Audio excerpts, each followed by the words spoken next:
Welcome to day 61 and take 4. The first time, the microphone was not plugged in. The second time, my head was not in the shot. The third time, it went flat in the middle. And the fourth time, because this is actually number 5, the fourth time it was zoomed in so much that all you got was my throat.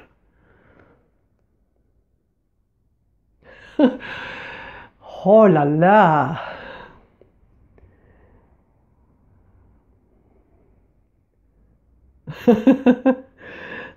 Right.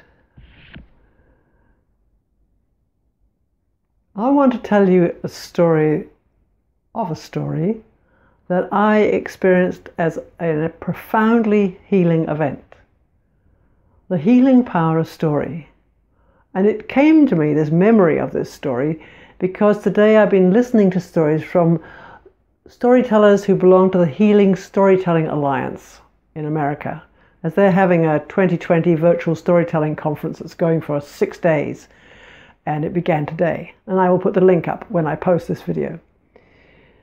They were mind-blowingly, heart-openingly, don't touch the microphone, special. A guy who works in a prison with black guys, does storytelling with them. Unbelievable. Another woman who works as a psychotherapist and told a story with a child and the outcome of that. And it also blew her mind as well. Another woman whose first storytelling experience was in a school, and she was so busy she hadn't asked questions, and it turned out to be 300 mentally or physically disabled children. And that was mind-blowing too, what happened. They were all mind-blowing. And then I remembered this story.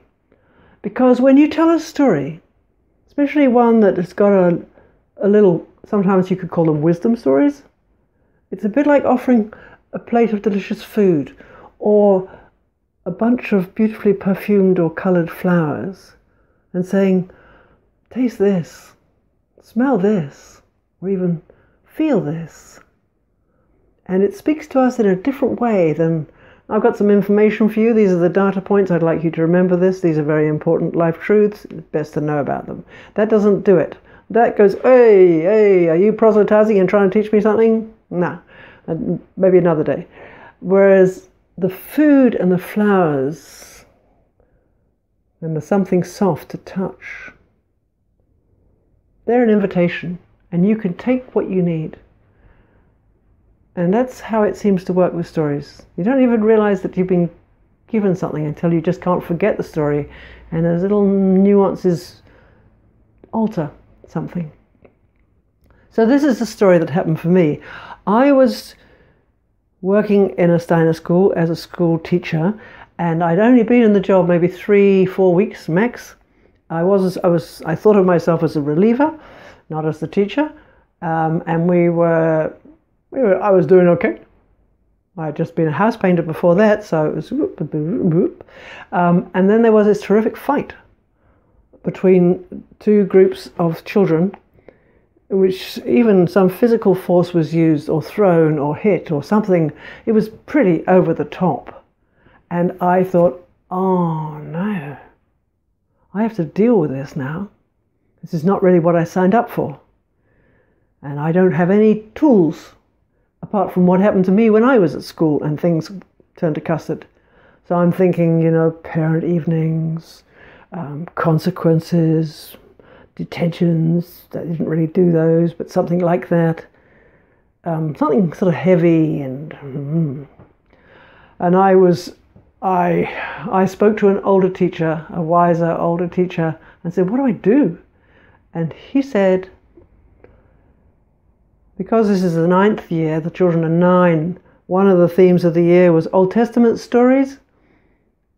Partly because when you're 9, it's like leaving the Garden of Eden. It's a transition year, a crossing of the Rubicon. You leave childhood and all its dreams of paradise, and you enter prepubescence, puberty, adolescence, and beyond. It's a real crossing point. And at that point, a child really needs to know that they're held firm. And there ain't nothing like an Old Testament story to get that feeling, because it's always full of things, and God said, and so it was. It's a bit like, and Mum and Dad said, and so it was. The teacher said, and so it was. It gives you security. Doesn't last for long. You can't get away with it for another year. Changes. But that year, yes. So we hadn't done, I think, have we begun? I don't know, but I didn't know very many stories. I thought, I know Samson and Delilah, I know Ruth and gleaning the harvest grains, but not a lot more. I like that one about in the night when the boy was woken up by someone calling his name, but I don't even know really what that was about. Was he Elijah? Might have been. Oh, and the burning bush. I knew that one too. Yeah, that's a powerful story. Woo! These stories. Anyway, I was thinking, what story? I don't know any stories.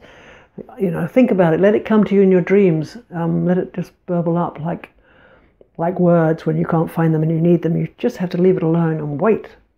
And suddenly they'll go, the word you need is vicissitude. Happened this week. But I was thinking, I don't know any. And I looked at an old book I had from when my children were little, and that didn't give me any. And then I suddenly remembered the perfect story. I knew the perfect story. And this is it. Once upon a time, there were two women. They lived in a small village, and they were friends. They both became pregnant and gave birth to a small child, a baby. And for a while, everything was just fine. But then the child of this woman sickened and died, and she was heartbroken.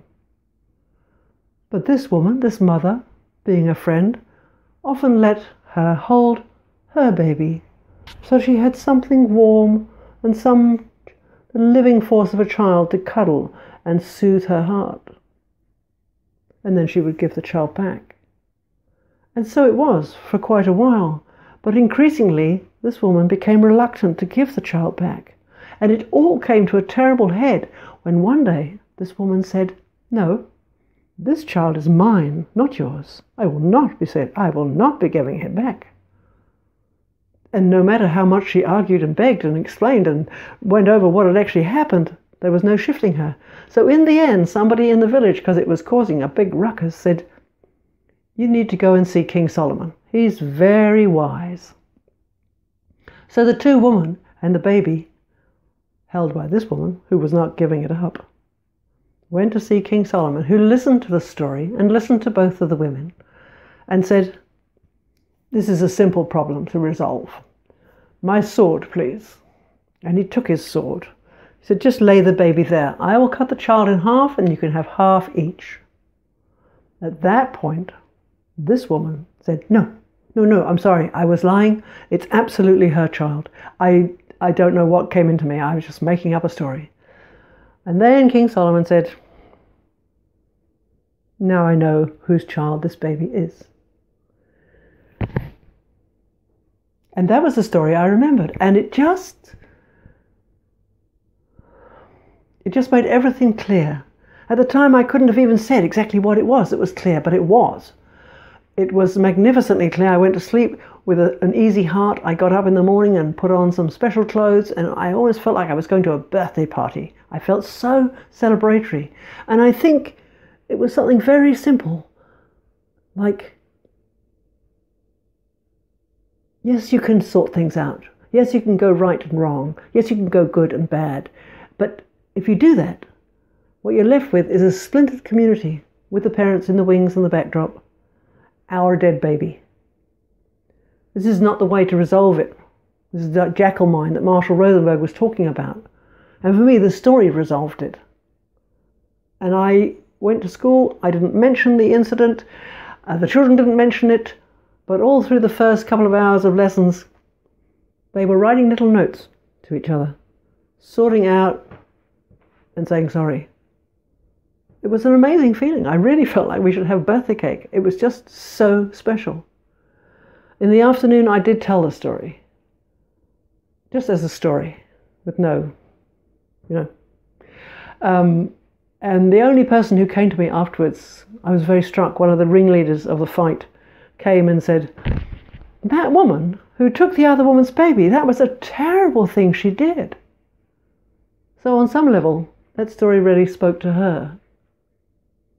And that also seemed very important and rather special. And so we moved on. And that was the first time I really experienced that. The power of a story to heal. Because it is so non-didactic. It's like a poem. Like, at funerals, we speak in metaphors and poems and stories. You don't do bullet points. Because only a poem or a story can really reach the heart, where the sad and the good and the true and the angry can all find a way to be a whole again. So that was my story for today. And I do hope that it's audible. I'm in the shot, that you can see more than my throat. And I look forward to seeing you tomorrow. I also would really appreciate hearing from you, if you felt like it, by putting a comment down below and telling me about any experiences you have had with a story that's healing. I probably will mention this again. So, thank you. Good night. The rain has stopped. And here's crossing fingers.